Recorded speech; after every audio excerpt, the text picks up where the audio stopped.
그 후 우리들은 죽은 듯이 골아 떨어졌고 일어날 수 있겠냐는 스님의 목소리에 눈을 뜨게 됐어. 우리 중 가장 잠이 많은 코지를 평소처럼 때려서 깨운 뒤 셋 모두 스님 앞에 정좌했지.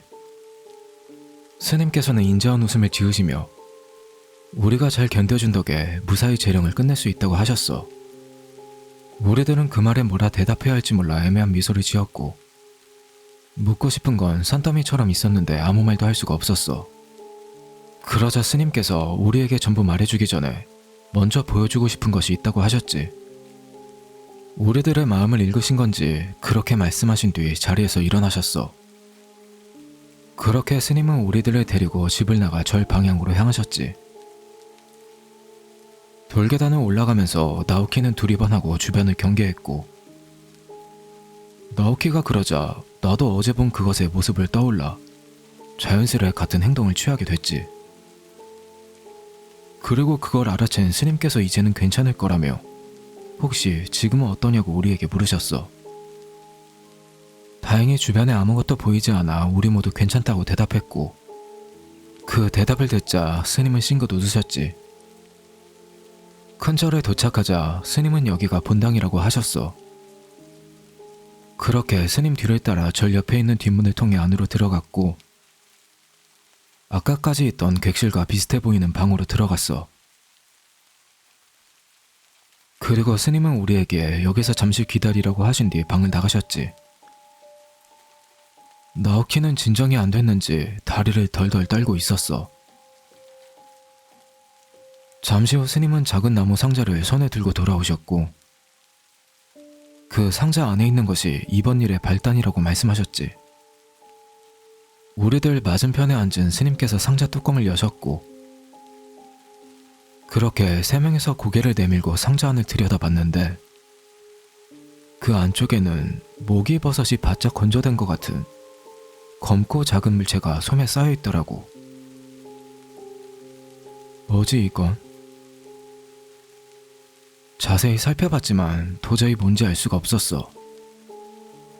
하지만 어째서인지 어딘가 본 적이 있는 것처럼 느껴졌지. 그래서 잠시 깊은 생각이 잠겨있자 갑자기 옛 기억이 떠올랐어. 그러니까 옛날에 내가 아주 어렸을 적 어머니께서 옷장 서랍에서 귀한 물건 같은 나무 상자를 가지고 오신 적이 있었어. 그리고 엄청 기뻐하시면서 상자 안에 든 걸 나한테 보여주셨지. 상자 안에는 솜에 쌓인 검고 작은 물체가 있었고 나는 그게 뭔지 모르겠어서 어머니께 여쭤봤어. 엄마, 이게 뭐예요? 그러자 어머니께서 이건 바로 탯줄이라고 하셨어. 탯줄이라고 하시면서 어머니와 내가 이어져 있던 증거라고 하셨지. 그래서 나는 호기심에 왜 이런 걸 애지중지하고 계신 거지? 잠깐 그런 생각을 했었고 지금 눈앞에 있는 그 물체는 그때 본 탯줄과 비슷해 보였지. 이게 뭔가요? 코지가 스님께 상자에 든 게 뭔지 여쭤보니까 스님께서는 탯줄이라고 하셨어. 그러자 코지는 처음 봤다며 신기해했고 나오키와 나는 본 적이 있다고 했지. 이 탯줄은 참으로 소중히 보관되어 왔던 것입니다. 그리고 우리들은 조용히 스님의 이야기를 경청했어. 스님께서는 어머니의 태내에서 부모와 아이는 탯줄로 이어져 있다고 하셨어. 지금은 출산기념으로 그것을 소중하게 간직한 분들이 많은데 탯줄에는 여러 가지 전설이 있어 옛날에는 그 전설을 믿는 사람도 많다고 하셨지. 전설이요? 옛날 사람들은 그런 전설을 매우 중요하게 여겼습니다. 지금은 미신으로 전해질 뿐이지만 말이죠. 그렇게 스님은 우리에게 탯줄에 관한 전설을 알려주셨어. 주로 아이를 지킨다라는 의미를 가지고 있는데 해석은 다양하다고 하셨지. 아이가 구살생에 중병을 앓게 되었을 때 달에서 먹이면 목숨을 구할 수 있다. 아이에게 지내게 하면 그 아이를 생명의 위협으로부터 지킬 수 있다. 모두 부모가 아이를 사랑하는 마음이 담겨있다는 게 공통점이었지. 이 지방에 내려오는 옛날 이야기를 해도 괜찮을까요? 이번 일에 관련된 이야기라 들어주셨으면 합니다. 우리는 스님을 향해 고개를 끄덕였고 여기서부터는 스님의 이야기가 시작돼. 참고로 이야기가 꽤 길었기 때문에 정확히는 기억이 안 나지만 최대한 기억을 끄집어내서 이야기해볼게.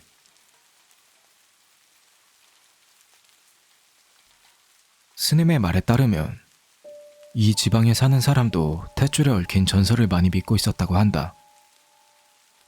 이곳에서는 옛날부터 어업을 생으로 삼는 사람이 많았고 어부의 집에 아이가 태어나면 그 아이는 철이 들 때부터 부모와 함께 바다로 나가는 게 지극히 평범한 관례였다고 한다.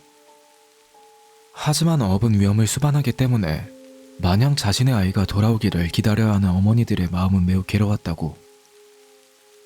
그래서 언젠가부터 어머니들이 자신의 아이에게 부적으로 탯줄을 지니게 했다. 그 탯줄이 바다의 위협으로부터 아이가 목숨을 지킬 수 있도록, 그리고 행방을 알 수 없게 된 자신의 아이가 품에 돌아올 수 있도록 말이다. 돌아온다고요? 나는 무심결에 끼어들었어. 아직 성인이 아닌 비교적 몸이 작은 아이는 파도에 휩쓸리는 경우가 많았다고 한다. 그렇게 행방을 알 수 없게 된 아이는 며칠이 지나면 사망한 것으로 간주되었고, 하지만 갑자기 제 아이를 잃은 어머니는 그 사실을 받아들일 수가 없어 몇 날 며칠이 지나도 아이가 돌아오기를 계속 기다렸다고 한다. 그리하여 언제부턴가 아이에게 지니게 하는 탯줄에는 생전에 자신과 아이가 이어져 있던 것처럼 아이가 어디에 있던 자신의 곁으로 돌아올 수 있도록 생명줄 역할을 하는 의미를 담게 되었다고 한다. 나는 그 이야기가 비참한 이야기처럼 느껴졌다. 본래 바다의 위험에서 몸을 지키는 부적의 역할을 하던 것이 정작 위험이 닥쳤을 때 생명줄의 의미를 가지게 됐으니 말이다. 하지만 실제로 탯줄을 지니게 한 아이가 실종된 뒤 무사히 돌아오는 경우는 단 한 번도 없었다고 한다. 그런데 어느 날 아이가 돌아왔다면서 울며 기뻐하는 한 어머니가 나타나게 된다. 그 이야기를 들은 주변 사람들은 당연히 그 말을 믿지 않았고 드디어 미쳐버린 거라며 동정심까지 품었다고 한다. 그도 그럴 것이 그 어머니가 바다에서 아이를 잃은 건 3년 전의 일이었기 때문이다. 어딘가의 당도에서 지금까지 살아있던 거 아닌가요? 처음에는 그리 생각한 사람도 있었다고 합니다. 그리고 어머니에게 아이를 보여달라고 말하는 자도 있었다고 했죠. 그래서요?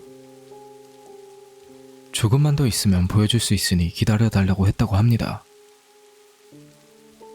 무슨 뜻이지? 돌아왔으면 보여줄 수 있어야 하는 거 아닌가? 나는 이때 아무 이유도 없이 소름이 돋았다. 물론 그 이야기를 듣고 마을 사람들은 수상쩍게 생각했는데 아이를 잃은 후 계속 알아 누워있던 어머니에게 강경하게 말을 할 수가 없어 그대로 물러날 수밖에 없었다고 한다. 하지만 그 다음날 자신의 아이가 돌아왔다며 기뻐하는 또 다른 어머니가 나타났고 그 어머니도 아직 아이의 모습을 보여줄 수 없다는 말에 마을 사람들은 적지 않게 당황했다고. 첫 번째 어머니는 이미 남편이 타계하여 진짜인지 어떤지 확인할 수 없었지만 다른 어머니에게는 남편이 있었다. 그래서 마을 사람들은 진상을 파악하기 위해 그 남편에게 물어보게 되었고 그 남편은 이런 말을 남겼다고 한다. 나는 그런 얘긴 모른다. 기뻐하던 어머니와 반대로 아버지는 그 사실을 전혀 모르고 있었다. 마을 사람들이 더 추궁하려 들자 남의 집안일에 끼어들지 마라. 결국에는 이렇게 화를 내었다고 한다. 그 후 며칠이 지나자 마을 사람 중 누군가가 처음에 아이가 돌아왔다고 말한 어머니가 어젯밤 아이와 함께 바닷가를 걷고 있다는 걸 목격했다는 말이 돌기 시작했다. 어두워 자세히 보이진 않았지만 손을 잡고 아이에게 말을 걸던 그 모습은 정말로 행복해 보였다고. 이 이야기를 들은 마을 사람들은 모두 지금껏 의심했던 걸 사과했고, 아이가 돌아온 것을 진심으로 축하하기 위해 그 어머니의 집을 찾아가게 된다. 집에 도착하자 안에서 행복한 미소를 지은 어머니가 마을 사람들을 맞이했고, 마을 사람들은 찾아온 이유를 말하고 그중 몇 명은 고개를 숙여 사과했다. 그러자 어머니는 아이가 돌아온 것만으로도 정말 행복하다고 괜찮다며 문 뒤에 숨어버린 아이의 손을 끌어당겨 마을 주민 모두에게 보여주었다고 한다. 그리고 아이를 본 마을 사람들 모두 그 자리에 얼어붙게 되는데, 아이의 피부는 청보랏빛이었다. 바닷물에 쩔은 듯 몸은 말도 안 될 정도로 부풀어 올라 있었고, 부어오른 눈꺼풀 틈으로 흰자위가 보이고 있었다. 그리고 간신히 보이는 검은 자위는 좌우가 각기 다른 방향을 향하고 있었다고 한다. 어머니가 마을 주민분들께 인사드리라며 말을 걸자 아이는 입에 거품을 문 채 까마귀 울음소리를 냈다고 한다. 머리카락에 빠진 머리를 사랑스럽게 쓰다듬는 그런 어머니의 모습을 보고 마을 사람들 모두 공포에 질려 전부 그 자리에서 도망쳤다. 그렇게 이리저리 흩어져 도망친 마을 사람들은 그날 밤 마을 장로집에 모이게 되었다. 정체를 알 수 없는 것을 본 공포로 인해 누구 하나 진정하지 못했고, 그 이야기를 듣게 된 마을 촌장은 자신의 힘으로 어떻게 할 수 없다고 판단하여 모두를 데리고 한 주지 스님에게로 향하게 된다. 이야기를 듣게 된 주지 스님은 이 일이 얼마나 중대한지 깨닫고 바로 어머니의 집으로 향했다. 그리고 어머니의 옆에 있는 아이를 보자마자 어머니를 집에서 끌고 나와 절로 데리고 가게 된다. 그런데 절로 가는 사이에도 그 아이는 주지 스님과 어머니 뒤를 계속해서 뒤뚱뒤뚱 따라오면서 기괴한 소리를 냈다고. 그렇게 절에 도착하자마자 먼저 결계를 강하게 쳐둔 방으로 어머니를 데려가 얘기를 드리려고 했지만, 단 하룻밤이라 한들 아이와 떨어지게 된 어머니는 그 불안감 때문에 제대로 말을 할 수 있는 상태가 아니었다. 결국에는 아이를 돌려달라고 주지 스님을 향해 매우 무서운 얼굴을 하고는 마구 소리를 질러댔다. 그래서 어떻게 되었나요? 아이를 위해서라면 뭐든지 할 수 있는 어머니는 주지 스님이 진심으로 진정시키려고 했던 그 힘을 튕겨내고 그대로 저를 박차고 나가버렸다고 한다. 이에 마을 사람과 승려 몇 명을 데리고 어머니의 집으로 찾아갔지만 거기엔 어머니도 아이도 없었고, 집안에는 어디 것인지 알 수 없는 부적이 곳곳에 붙어 있었으며 방구석에는 썩은 잠밥이 쌓여 악취를 풍기고 있었다고 한다. 이때 알게 되었다. 이야기 속에 나온 것들이 그 여관 2층에서 본 것과 똑같다는 걸. 그 자리에 있었던 사람들 모두 부적과 잠밥을 보고는 같은 생각을 했다고 한다. 어머니가 아이를 잃은 슬픔으로 인해 이곳에서 어떠한 의식을 행한 것이라는 걸. 그리고 믿기 어렵지만 그 산물로 그러한 것이 태어나게 된 것이라는 걸 말이다. 그런 어머니의 마음을 알아챈 마을 사람들은 어머니의 행방을 찾기 시작했다. 주지 스님은 곧장 승려를 데리고 다른 어머니의 집으로 향했지만 그 집 상태도 같았다. 정체를 알 수 없는 것을 보고 이름을 부르는 어머니에게 공포를 느끼는 아버지. 그 광경을 본 주지 스님은 불경을 외우며 그것에게 다가가려고 했지만 그만 아이를 지키려는 어머니의 눈이 뒤집혔고 주지 스님에게 괴성을 지르며 위협을 가했다고. 마을 사람들은 두려워하며 한 발자국도 다가가지 않았지만 주지 스님과 승려들은 겁먹지 않고 어머니와 그것에게 다가가 흥분하는 어머니를 붙잡아 절로 데려가게 되었다. 뒤에서 따라오는 그것에게 불경을 외우고 길에 소금을 쌓아두면서 조금씩 나아갔다고. 절에 도착하자 주지 스님은 어머니를 운도후에 데려가 몸을 묶은 뒤 그 안에 가두었다고 한다. 그런 짓을 어쩔 수 없었던 겁니다. 부모와 아이를 떨어뜨리는 게 먼저였으니 그렇게 하지 않으면 아무것도 할 수 없었겠지요. 스님이 한 짓은 아니었지만 코지는 스님에게서 얼굴을 돌렸어. 조금의 침묵이 흐르고 스님께서 말을 이어가셨어. 어머니의 몸에는 자해를 막기 위한 처리가 취해졌다는데 자세한 것은 알 수 없다고 하셨다. 그 후 온도 주변에 금줄을 치고 주지 스님 일행은 그 주변을 둘러싸듯이 앉아 불경을 외우기 시작했다. 온도 안에서는 어머니의 신음소리가 들렸지만 그 목소리가 아이에게 들리지 않도록 모두 큰 소리를 내며 불경을 외웠다. 그렇게 주지 스님이 필사적으로 불경을 외우던 중 아이가 드디어 나타났고 그 아이는 부모를 찾으며 온도 주변을 빙빙 돌기 시작했다고 한다. 도대체 무엇으로 부모가 있는 장소를 찾는 건지, 과연 불경이 제 역할을 해내는지도 알 수 없는 상태에서 어떻게든 주지 스님들은 필사적으로 불경을 외우셨다. 그래서 어떻게 됐나요? 온도 주변을 돌던 그것은 갈수록 걷기 힘들어 하더니 사족 보행을 하기 시작했다. 그 후 사지의 관절이 크게 꺾이고 거미처럼 땅을 기어다녔는데 그 모습이 마치 인간의 퇴화를 보고 있는 것 같았다고 했다. 그 다음 돌연 신음소리를 내는가 싶더니 사지를 잃고 애벌레 같은 모습으로 그곳에 굴러다니고 있었다고. 그리고 그것은 해가 뜨자 작게 쪼그라들어 최종적으로 남은 것이 바로 탯줄이었다고 하셨다. 나는 스님이 해주신 이야기에 푹 빠져 있었고 코지가 스님에게 물었어. 설마 이 탯줄... 오늘 아침 온도 근처에 있던 바위에 굴러다니던 것입니다. 와씨...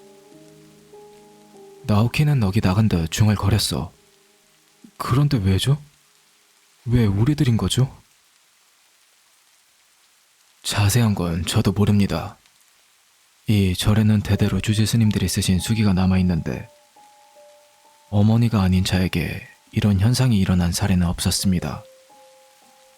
무엇보다 중요한 어머니가 행했던 행위에 대해서도 아직 수수께끼에 쌓인 채입니다.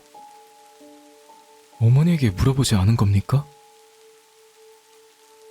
물어보지 않은 게 아니라 묻지 못한 거죠. 주지 스님들이 온도를 열고 안을 확인하자 녹초된 어머니가 있었다고 한다.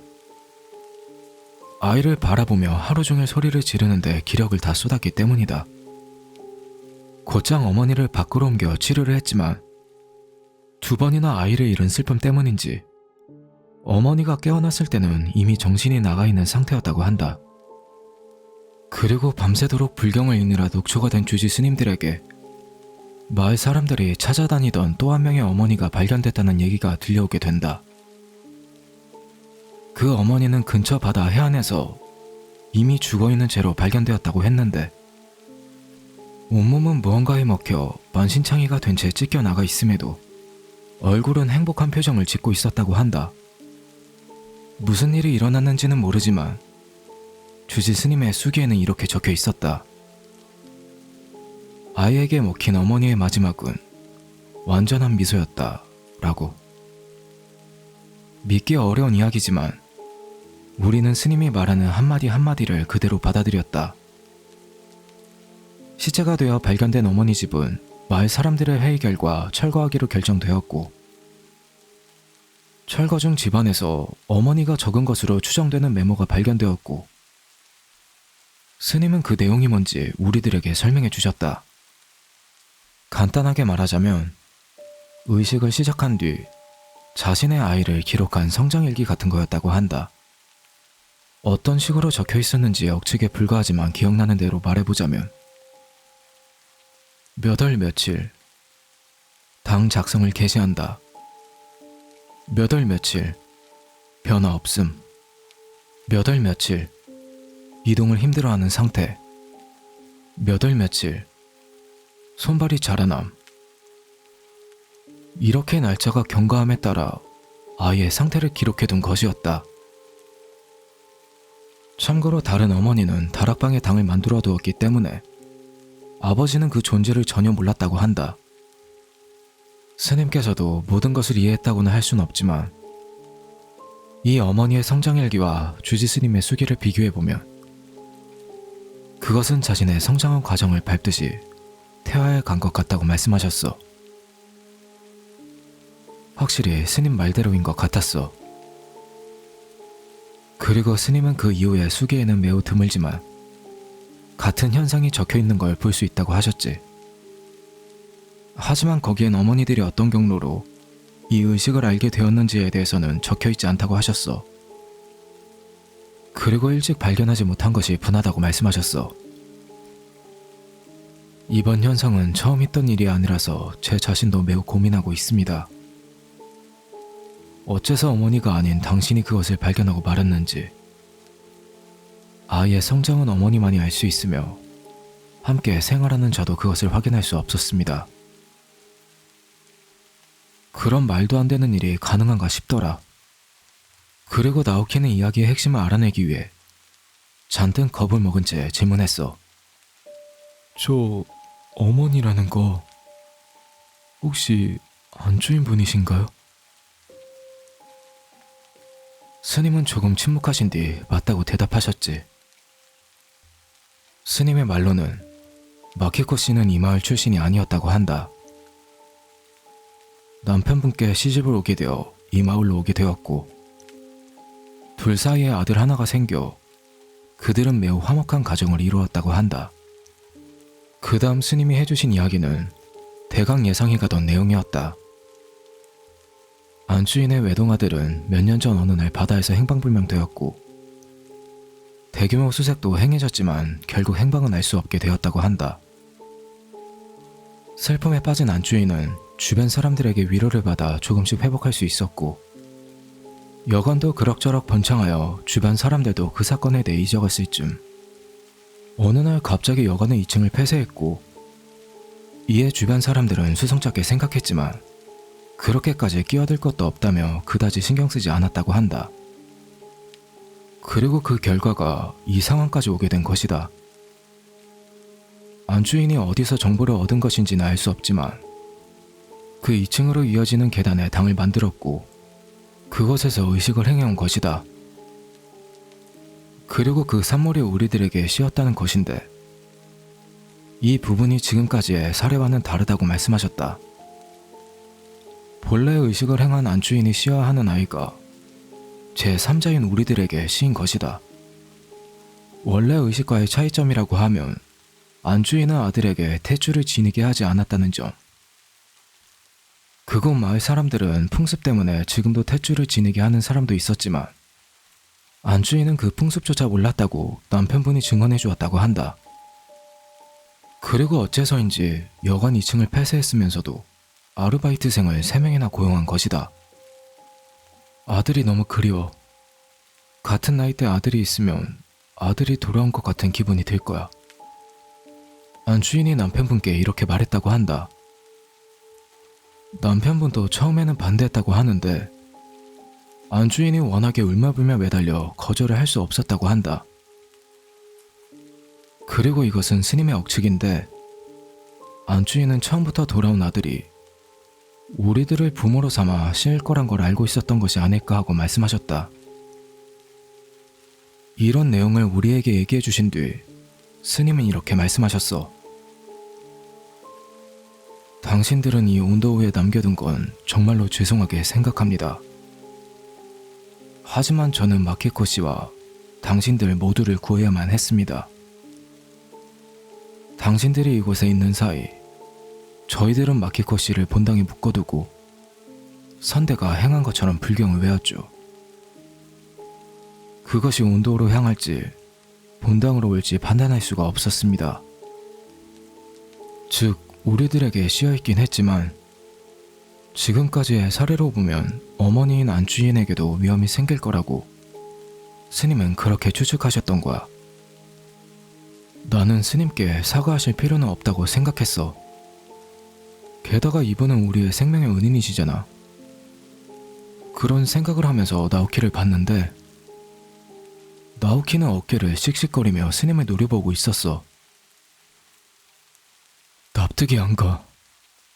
자기 아들만 돌아오면 남의 목숨 같은 건 어떻게 되어도 상관없는 건가? 그리고 주인장도 알고 있었잖아. 그런데 왜 얘기를 하지 않는 거지? 남편분은 몰랐습니다. 구라치지 마. 알고 있다는 듯이 씨부렸었다고.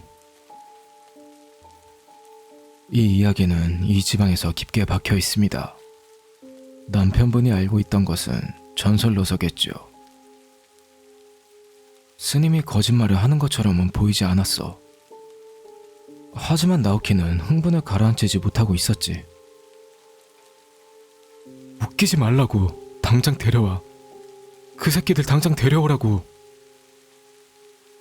우리는 필사적으로 나오키를 진정시켰어. 스님은 미동조차 하지 않고 나오키의 분노 섞인 목소리를 가만히 듣고 계셨지. 이 얘기를 하겠다고 결심한 시점에서 당신들에게 전부 보여드릴 생각이었습니다. 그럼 마키코 씨가 있는 곳으로 안내하겠습니다. 스님은 자리에서 일어나셨어.